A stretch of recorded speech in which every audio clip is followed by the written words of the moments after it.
ஞானி சாலமோன் வெக்கப்பட்டு போனாங்க. பராக்கிரமசாலி சிம்சோன் வெக்கப்பட்டு போனான். ஆனா கிருபையை மாத்திரம் சார்ந்திருந்த இந்த தாவீதின் வாழ்க்கை முடிவு ஆசீர்வாதமாகவே இருந்தது. அல்லேலூயா. ஞானம் கைவிடுங்க, பலன் கைவிடும். ஆனா கிருபையை நம்பி வாழ்ற பிள்ளைகளை ஒரு நாளுக்கு அதை கைவிட மாட்டான். இந்த சவுல் தாவீது சரித்து பாத்தீங்கன்னா கிருபையிலே வாழ்ந்தவன். கர்த்தர் எப்படிலாம் தப்பு வச்சார் பாருங்களேன். 1 சாமுவேல் 18 அதிகாரம் 10-11 வாசிங்க. மறுநாளிலே தேவனால் விடப்பட்ட பொல்லாத ஆவி சவுலின் மேல் இறங்கிற்று. அவன் வீட்டிற்குள்ளே தீர்க்க தரிசனம் சொல்லிக் கொண்டிருந்தான். அப்பொழுது தாவீது தினந்தோறும் செய்கிறபடி தன் கையினால் சுரமண்டலத்தை வாசித்துக் கொண்டிருந்தான்.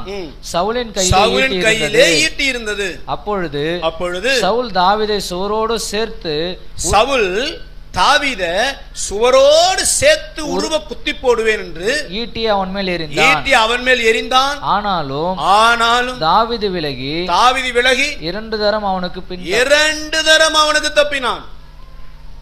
தாவீது சுரமண்டலம் வாசிக்கிறாங்க. சவுல் கையில என்ன இருக்குது? ஏன் சவுலுக்கு என்ன பிடிச்சிருந்தது?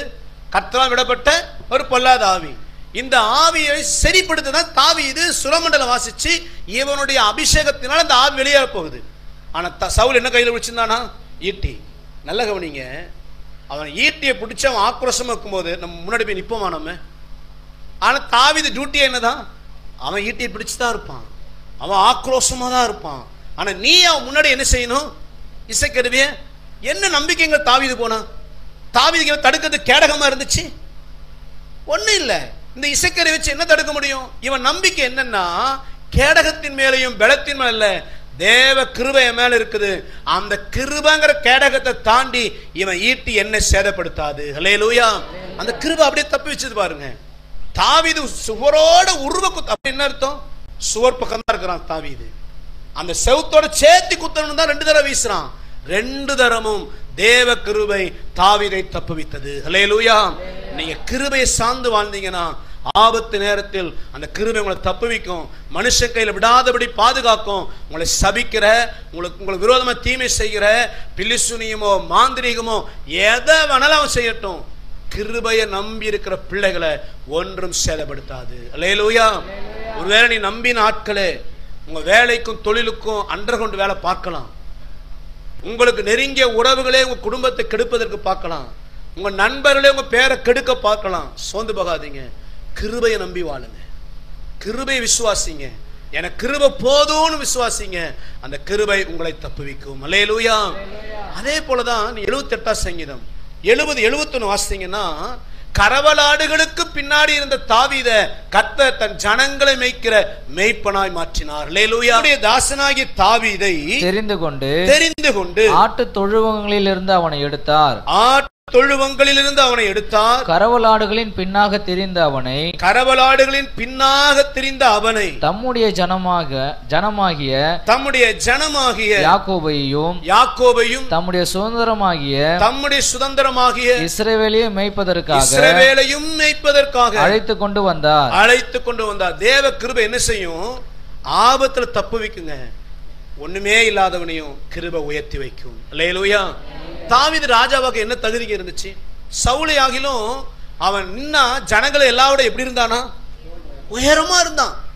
ராஜாவாகிறதுக்கு ஏதோ ஒரு சில குவாலிபிகேஷன் அவனுக்குள்ள இருந்துச்சு. தாவீதுட்ட ஒரு குவாலிபிகேஷன் இல்ல. கோலியாத்தை ஜெயிக்கலாம்னு நின்னா அந்த சவுலே சொல்றான், நீ பொடி பயலா இருக்கிற.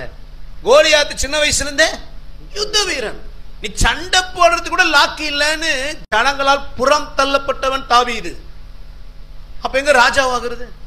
அண்ணமார் சொல்றான், நீ ஆடு மேய்க்க தான் லாக்கி. அந்த கொஞ்சம் ஆடை யாற்ற விட்டு வந்த போய் ஆடு மேய்டான்றான். எந்த தகுதியுமே இல்லாத, ஒரு குவாலிபிகேஷன் இல்லாத தாவீதை ராஜாவாக மேல உயர்த்தி கொண்டு வந்தது அவன் பலன் அல்ல, தேவ கிருபை. அல்லேலூயா. சத்தமா சொல்லுங்க. தேவ கிருபை ஒரு மனுஷனை தள்ளாட விடாதுங்க. தாவீதை அவன் குடும்பம் பின்னாடி தள்ள பார்த்துச்சு. சவுல் பின்னாடி தள்ள பார்த்தான், கோலியாத்தை அழிக்க பார்த்தான்.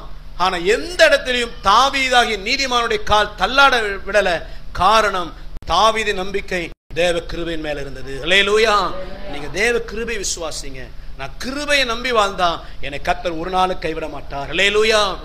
அந்த கிருபை ரொம்ப விசேஷமானதுங்க. தேவ கிருபை அற்புதமானது. அந்த கிருபையை நாம் எப்ப பெற்றுக்கொள்ளணும்னா அதிகாலையில கர்த்தர் சமூகத்தில் பெற்றுக்கொள்ளணுமா. அல்லேலூயா. காலைதோரோட கிருபை எப்படி இருக்குதா? சத்தமா சொல்லுவோமா? உங்க லைஃப் தள்ளாடக்கூடாது அப்படின்னா காலைதோறு கிருபை பெற்றுக்கொள்ள காத்திருக்கணும். வாசிங்க புலம்பல் 3 அதிகாரம் 22, 23. நாம் நிர்மூலமாகாது இருக்கிறது கர்த்தருடைய கிருபையே, அவருடைய இரக்கங்களுக்கு முடிவில்லை, அவைகள் காலைதோறும் புதியவைகள், உமது உண்மை பெரிதாயிருக்கிறது. அவை அதாவது நிர்மூலமாகாது கர்த்தருடைய கிருபை, அவைகள் எப்படி இருக்குதா? காலைதோறும் புதிதா இருக்கு. நல்ல கவனிங்க, கிருபை தான் நம்மை பாதுகாக்கும். தேவ கிருபை தான் நம்மை தள்ளாட விடாமல் நடத்தும். அந்த கிருபையை பெற்றுக்கொள்ளணும் காலைதோறும் காத்திருக்கணுமா. நீதிமான்களாகி நீங்களும் நானும் ஒவ்வொரு நாளும் காலையில எழும்பி தேவ சமூகத்தில் அமர்ந்து எதை கேட்கிறோமோ இல்லையோ, எசப்பா உங்க கிருபை எனக்கு தாங்கப்பா, உங்க கிருபை என் மேல பூரணமா இருக்கணும், இந்த நாள் முழுவதும் கிருபை நடத்தணும்னு சொல்லி அதிகாலையில் எழும்பி கிருபைக்காக காத்திருந்து ஜெபிக்கணும். நீங்க அந்தந்த நாளுக்குரிய கிருபை பெற்றீங்கன்னா அந்த நாள் முழுக்க என்ன போராட்டம் வந்தாலும் கர்த்தர் உங்க காலை தள்ளாட விட மாட்டார். எத்தனை பேர் விசுவாசிக்கிறீங்க? எங்க பிரச்சனைனா காலையில அந்த கிருபையை நம்ம பெற்றுக்கொள்றது இல்லை, அங்கதான் பிரச்சனை. பிள்ளைகளை அதிகாலை எழும்பி படிக்க வைப்போம், நம்ம கால் நேரத்தில் எழும்பி வீட்டு வேலைகளை பார்ப்போம், நேரத்தில் எழும்பி வெளியில வேலைக்கு போறதுக்கு பிரயாசப்படுவோம். ஆனா காலையில நேரத்தில் எழும்பி ஆண்டவர் சமூகத்தில் உட்கார்ந்து ஜெபிப்பது நம்ம என்ன இல்லை.